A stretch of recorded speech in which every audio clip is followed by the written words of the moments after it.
Asampayetia.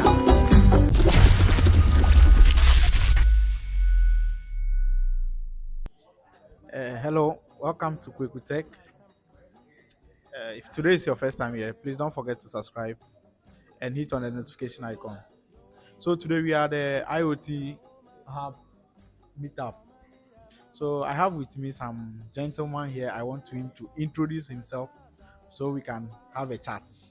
So can you please tell us your name and what you do? All right, sure. Thank you so much for the opportunity given. My name is Joshua Opoku Agyemang, and I'm the president for the IoT NetworkHub Africa. Maybe a little bit about IoT. We are a community with about 20,000 members in 20 African countries, and our sole purpose is to explore these new technologies. We're talking about artificial intelligence, robotics, 3D printing, blockchain, all these new technologies coming up in our generation. We explore them and then we learn a lot about them and use them to solve problems in Africa. So that's basically what we do as IoT NetworkHub. Okay, that's nice. Can you tell us a little bit background about yourself, like where you came from, how your journey to the IoT? Yeah, sure. So it's a very long story. I'm going to summarize it. I think I came here in Accra in January 2012. So it's been like 10 years now. And I was fresh from high school. I was this small guy crazy about computers and then looking for ways to build career in computers. So I came to Kofi and I learned coding for 9 months. And I started my first company, Personet, where I was building software and website for companies. And I've been running that too for a number of years now, about 8, 9 years now. In 2016, I discovered IoT, Internet of Things, and it was magical. You know, when you watch movie, somebody get to the house, the door open, and the light comes on. They talk to the devices. Well, it feels like sci-fi, science fiction. But when I saw some here in Ghana, I was very, very impressed. And that's what gave birth to the IoT Network Hub. Because we wanted to learn more about these new technologies we see in movies that we thought was fake, it wasn't real. Until we realized it was real, it was a need to learn more about them and then also be able to build some of these magical technologies in our country today. So that's basically a little bit about my story and my journey so far. But what motivated you, like, because you can't just stand up and say, "Oh, I watch movies and this thing, so let me just start coding and those kind of things." There might be a backstory. Sure there is. There's actually a story. I mean, I'm coming very far. I grew up in a village around Ahafo region. It's called Kasapen, right? So at the time I was growing up, we didn't even have electricity in my village. So I think something happened. Our church, we had a computer. My dad was a pastor, so we get to keep the computer at the mission house. So I had opportunity to start learning how to use it, and that's why it all started. I loved it so much that I learned how to break it and fix it. So it helped me to also build more interest in the field. So from primary school JSS, I was really good at it. When I got to secondary school, I was fixing for people, copying music, games, and all that for people making money. So it was interesting. I love it, and it was making me more money. So that's where the motivation started. So I completed senior high school and decided I need to go deeper into it. And I couldn't learn this from my village or anywhere around. I had to come to Accra. So that's how come I came to Accra. And when I look back 10 years, I realized that if I haven't moved to Accra to learn this, I wouldn't be where I am today.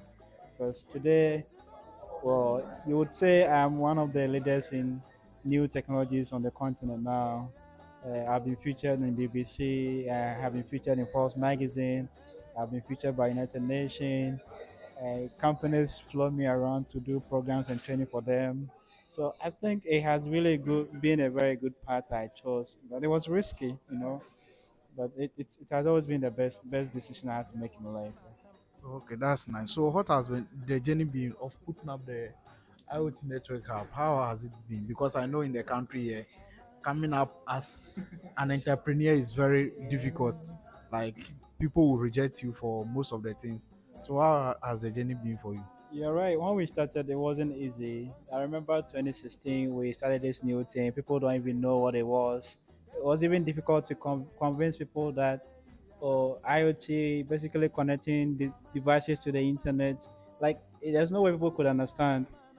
And even when you tell them you can control your life with your phone from wherever you are, it doesn't even feel like it's possible, right?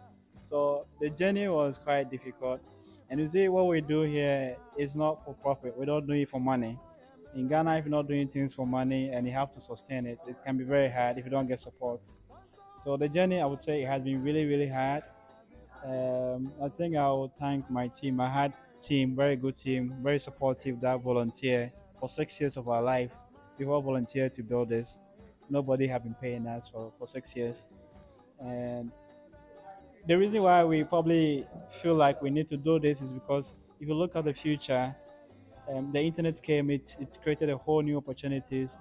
The internet gave birth to trillion-dollar industries like the Apple, the Microsoft, the Amazon. They were all built on the internet. They built their company on the internet.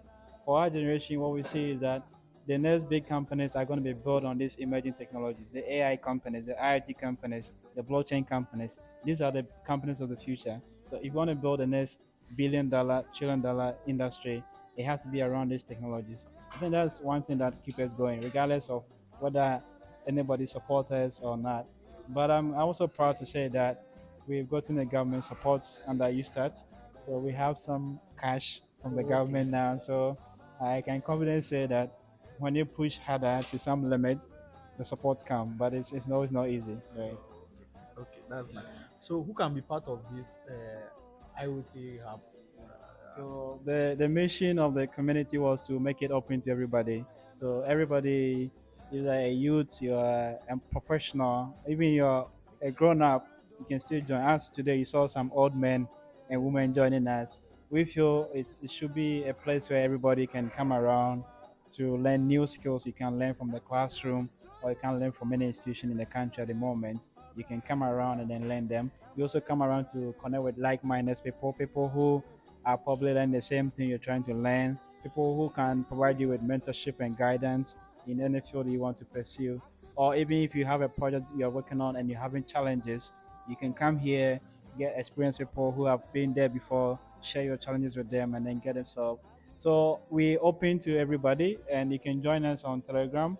You can join on WhatsApp, on Facebook, on LinkedIn. We are all on the platform as IoT Network Hub. Our WhatsApp number is 054 triple nine eight 054 888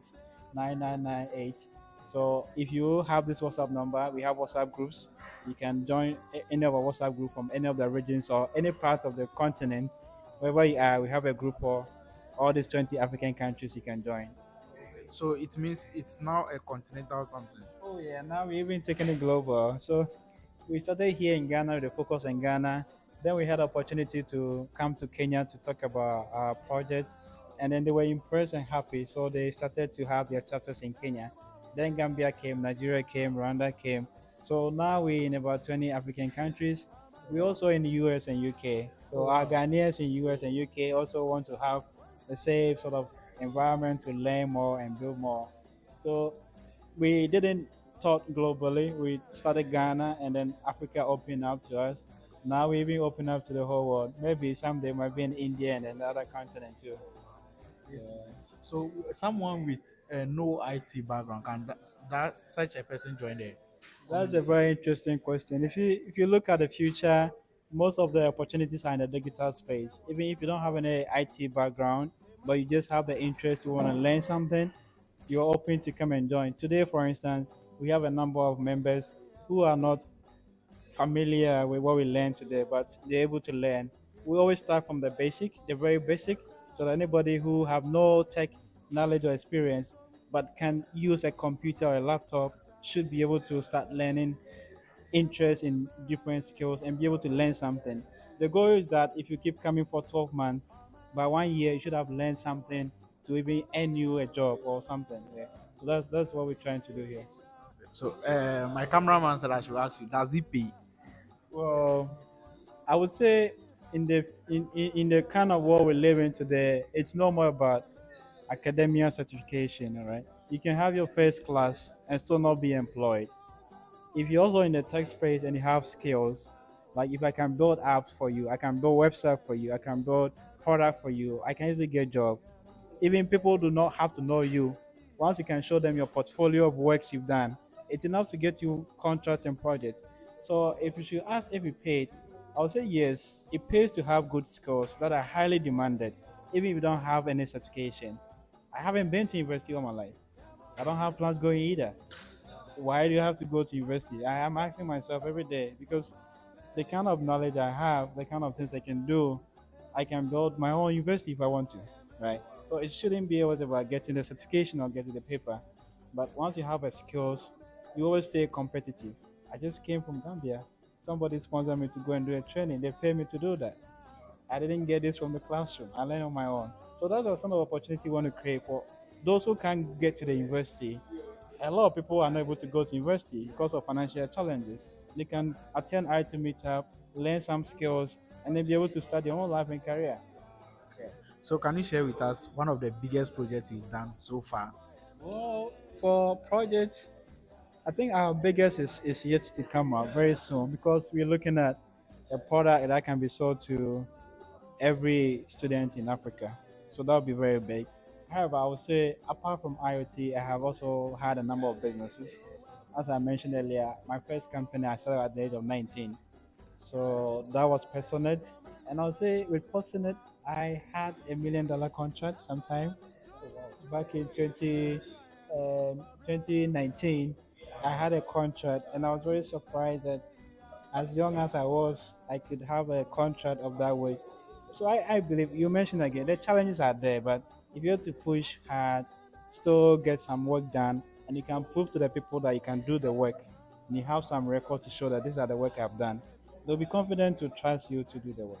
So I would say that will be my biggest hope. But I'm waiting for my $1 million. It will come very soon. Okay. Thank you very much for your time. Your last words for our audience. Well, I would say everybody should pay attention to Kweku Tech and subscribe and watch it. And now that we have Kweku Tech showing up at our IT meetup, we're going to be making sure every month or anytime we have programs, we can let you have a feel of the opportunities we are providing to all young people out there. And you can't get it anywhere apart from Kweku Tech. Did you hear that? He said Kwekutek. So please subscribe to the channel. Darling, Your subscribe. social media handles and All right. if any WhatsApp number. Okay, so for social media, you can follow, or you should follow. I won't say can. You should follow IoT Network Hub on Facebook, on Instagram, on IG, or Twitter, on LinkedIn as IoT Network Hub. And personally, you can follow me on Facebook. I'm on Facebook as Joshua Opoku Agyemang. My short handle is Josh OA02. I will share that with you. Probably can add it. On Twitter is same. On LinkedIn is Josh OA, and on Instagram is also the same. All right. On WhatsApp, you can WhatsApp me on 054 888 9998, and I'm always active on WhatsApp. If you need help with mentorship, guidance, whatever you need, as except money. I don't give money. I give knowledge. I give opportunities. Okay. So if you want that, yeah. Okay. Thank you very much for Thank your you so time much. and thank you for having me here. It's my pleasure. Okay. Thanks for this video. Please don't forget to subscribe to the channel and to have more of this next time. Peace.